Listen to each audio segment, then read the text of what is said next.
नहीं, ये कोई सेल्फी नहीं है। जिन कार्यकर्ताओं ने और जिन नेताओं ने बूथ पर पार्टी को जिताने का काम किया, जिन कार्यकर्ताओं ने जनता के पास जा कर के और समाजवादी पार्टी के पक्ष में लोगों को जोड़ने का काम किया, उन कार्यकर्ता नेताओं से आज मुलाकात थी। क्योंकि करहल विधानसभा ने अच्छे वोटों से समाजवादी पार्टी को जिताया।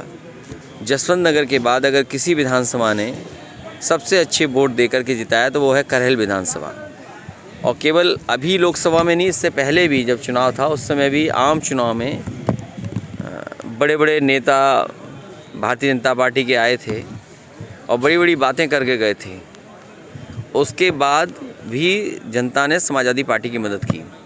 भारतीय जनता पार्टी बात करने में तो है बहुत आगे, इनकी बड़ी बड़ी बातें हैं, लेकिन जब सच्चाई ज़मीन पर देखते हैं तो शून्य दिखाई देता है। जो घोषणा भारतीय जनता पार्टी ने की, आज भारतीय जनता पार्टी को आकलन करना चाहिए कि दिल्ली और लखनऊ की सरकार ने क्या उन वादों को पूरा किया है। आज महंगाई चरम सीमा पर है, बेरोजगारी चरम सीमा पर है और हालात ऐसे पैदा कर दें कि न्याय नहीं मिल सकता। इस सरकार में अब न्याय की उम्मीद मत करिए। अधिकारी और कई ऐसे लोग हैं जो कुर्सियों पर बैठे हैं, वो भारतीय जनता पार्टी के कार्यकर्ता या पदाधिकारी बनकर के फैसला ले रहे हैं। अगर अधिकारी भारतीय जनता पार्टी के नेता बनकर के काम करेंगे तो न्याय कौन देगा। इस सरकार में जनता को न्याय नहीं मिलने वाला। हाल में ही आपने कानपुर की कस्टोडियल डेथ देखी, किस तरीके से पुलिस ने और वहाँ के लोगों का दबाव रहा होगा भारतीय जनता पार्टी के, किस तरीके से थाने में मारपीट हुई और बाद में उसकी जान चली गई। इसी तरह घटना कन्नौज में हुई है। कन्नौज में जो घटना हुई है उसका अगर दोषी कोई है तो वहाँ का विधायक, जो महिला विधायक हैं वो, और जिलाधिकारी। कार्यकर्ताओं को टारगेट किया जा रहा है समाजवादी पार्टी, खासकर क्या कहना है? ये भारतीय जनता पार्टी, मैंने इसीलिए कहा कि इस सरकार में जहाँ महंगाई चरम सीमा पर है, बेरोजगारी चरम सीमा पर है, वहीं न्याय की उम्मीद अब सरकार से नहीं कर सकते आप। निकाय चुनाव में किस तरह से आप देखते हैं? निकाय चुनाव जैसे आरक्षण तय होगा, समाजवादी पार्टी पूरी तैयार है, जनता के बीच जाएगी।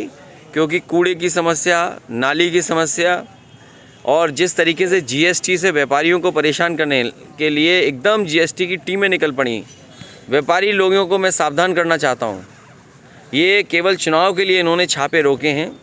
चुनाव के बाद आप देखना सबसे ज़्यादा छापे व्यापारियों पे पड़ने जा रहे हैं। क्या लग रहा है सर, आज खजांची को बुलाया और आपने ट्वीट भी किया कि हर रंग से प्यार है। ये हर रंग देखिए, मतलब क्या है? ये मैंने नहीं खजांची को बुलाया, खजांची अपने आप आया। और खजांची का जो पहनावा था वो रंग आप समझ सकते हो, बहस में है रंग, उस रंग पे बहुत बहस हो रही है। हालांकि ऐसी बात मैं नहीं कहूँगा, आप खुद चीज़ें जानते हो। भारतीय जनता पार्टी ध्यान हटाने के लिए और जब नाकाम हो जाती है तो ध्यान भटकाने के लिए इस तरह की बहस छेड़ती है। उसमें हमारे मीडिया साथी भी शामिल हो जाते हैं। कौन सा रंग, हर रंग का एक अपना अलग महत्व है।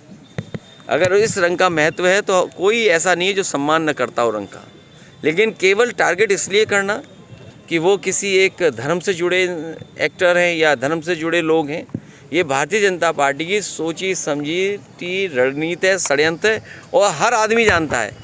देखिए, जब बीजेपी एक्सपोज हो जाए, बीजेपी की ये स्ट्रेटजी एक्सपोज हो गई है, अब बीजेपी को कोई नई स्ट्रेटजी लानी चाहिए।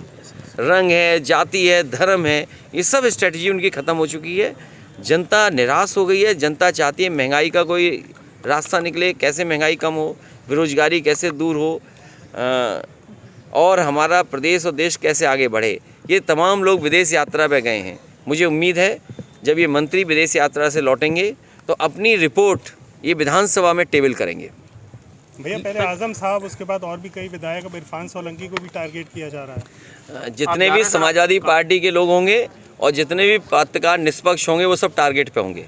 लेकिन जिस प्रकार से निवेश हो रहा उत्तर प्रदेश में, सरकार खूब बढ़ा चढ़ा कर प्रचार कर रही है। ग्लोबल समिट फरवरी में, मैंने इसीलिए आपसे कहा कि जितने भी मंत्री और सरकार के लोग गए हैं, ये बुलाने गए हैं लोगों को, उद्योगपतियों को न्योता देने गए हैं, MOU साइन हो रहे हैं। और आप पत्रकार साथी हैं, बुद्धिजीवी हैं, इससे पहले भी कई एक्सरसाइज ऐसी हुई हैं लखनऊ में कार्यक्रम हुए, दिल्ली में हुए, डिफेंस एक्सपो लगा, बड़े बड़े उद्योगपति बुलाए गए, MOU हुए।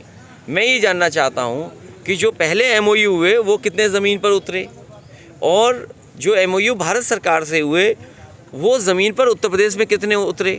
1 डिस्ट्रिक्ट 1 प्रोडक्ट, भाई 1 डिस्ट्रिक्ट 1 प्रोडक्ट कौन चला रहा था? भारतीय जनता पार्टी चला रही थी।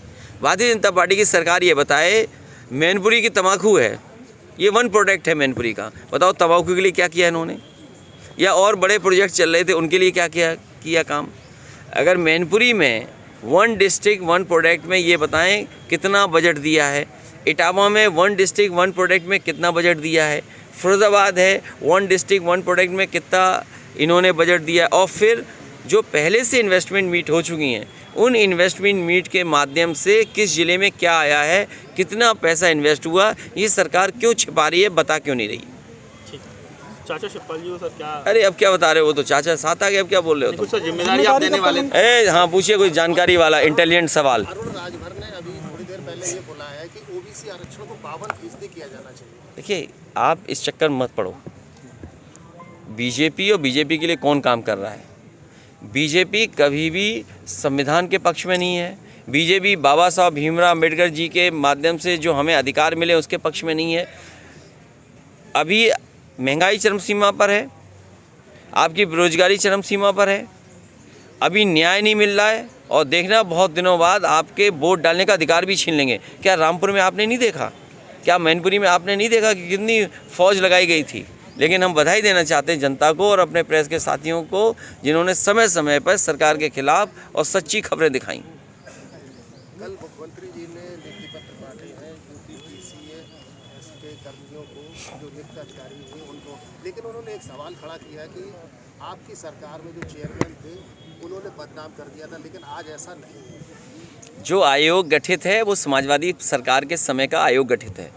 बहुत सारी नौकरियां जो समाजवादी सरकार में निकली थीं वो अभी भी आयोग पूरी नहीं कर पाया है, और मुझे तो कई बार ऐसा लगता है कि जो नौकरी मिलनी चाहिए नौजवान को वो सरकार जानबूझ के नहीं देना चाहती है। और कल तो मैं टीवी पर और कई जगह दे रहा था कि रोज़गार की क्रांति आने वाली है।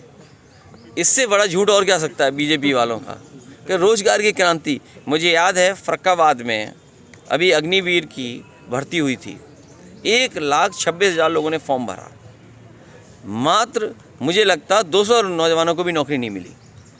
अगर 1,26,000 फ़ौज के लोग नौकरी भरेंगे और 200 की भी नौकरी नहीं मिलेगी तो कितना रोज़गार चाहिए हमें भारत को? इस देश को सबसे ज़्यादा रोज़गार की ज़रूरत है, इस देश को सबसे ज़्यादा नौकरी की ज़रूरत है, इस देश को इतना इंफ्रास्ट्रक्चर चाहिए जिससे लोग अपने आप कुछ काम कर सकें। Thank you. नेता है रावल पप्पू, उन्होंने एक बयान दिया, उसकी आज पूरे देश में चर्चा और जगह जगह प्रदर्शन। देखिए इन बातों में मत उलझो आप, हम इतनी दूर नहीं जाते हैं।